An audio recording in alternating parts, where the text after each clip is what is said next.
RainbowMe Kids presents Folk Fairytales.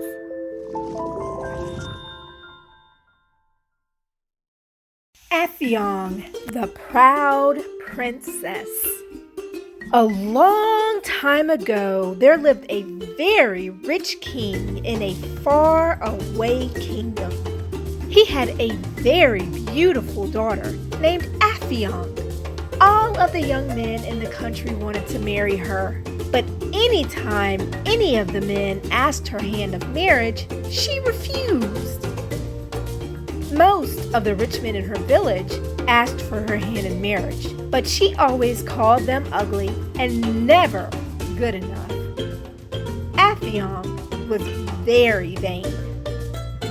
Her parents repeatedly tried to tell her to be a little more humble and consider some of the suitors that have asked about her, but she refused to marry any man from her land.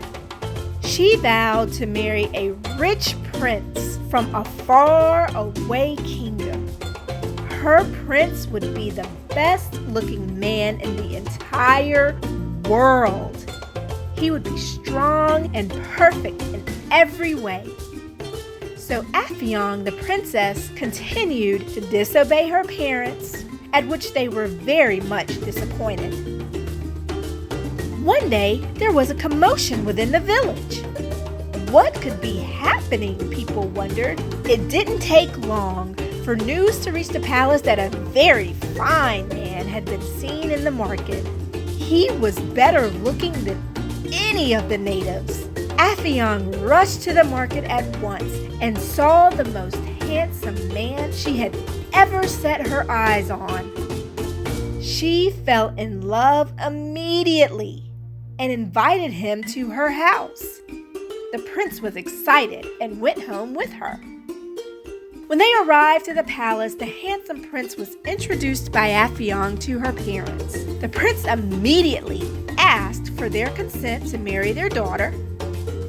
At first, Afiong's parents refused because this man was a total stranger and they didn't want the princess to marry a total stranger. But after a while, they reluctantly agreed.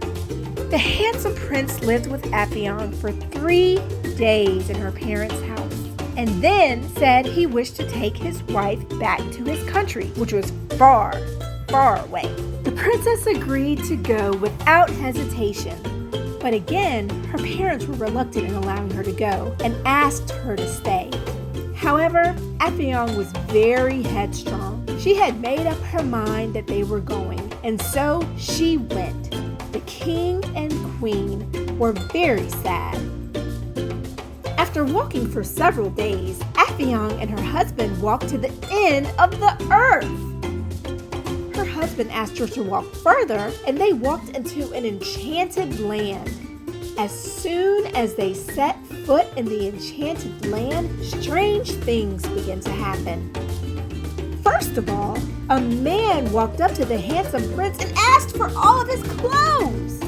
Then another came and asked for his hair, and so on until all that was left of the prince was a bunch of bones. The princess became frightened. She could not understand what had happened to her handsome prince. The prince then laughed at the princess and confessed that the princess was now seeing him in his natural state.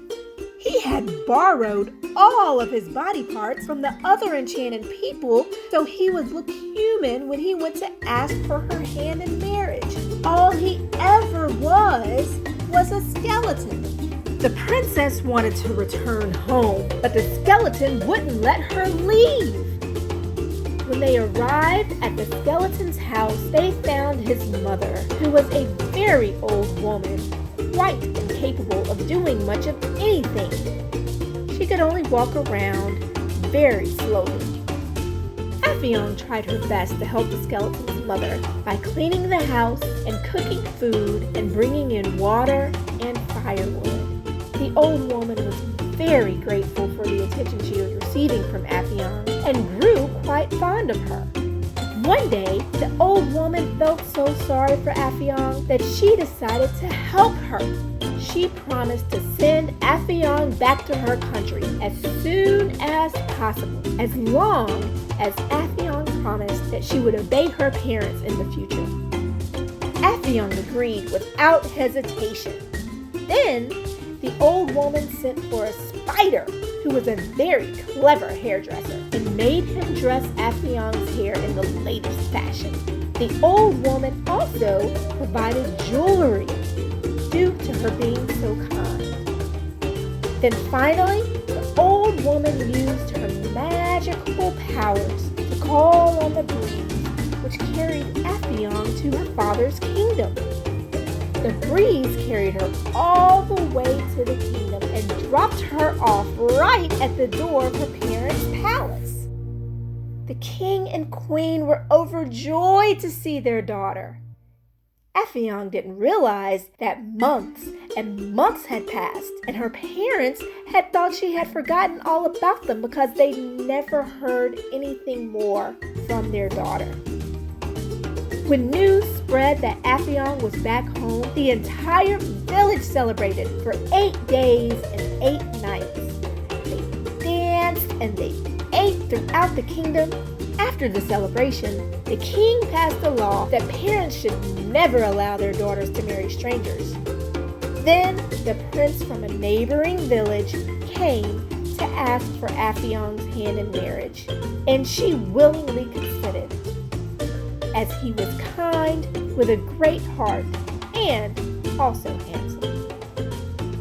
Afiong and the new prince married, and they lived happily ever after in the neighboring village, close enough where she could continue to visit her parents often.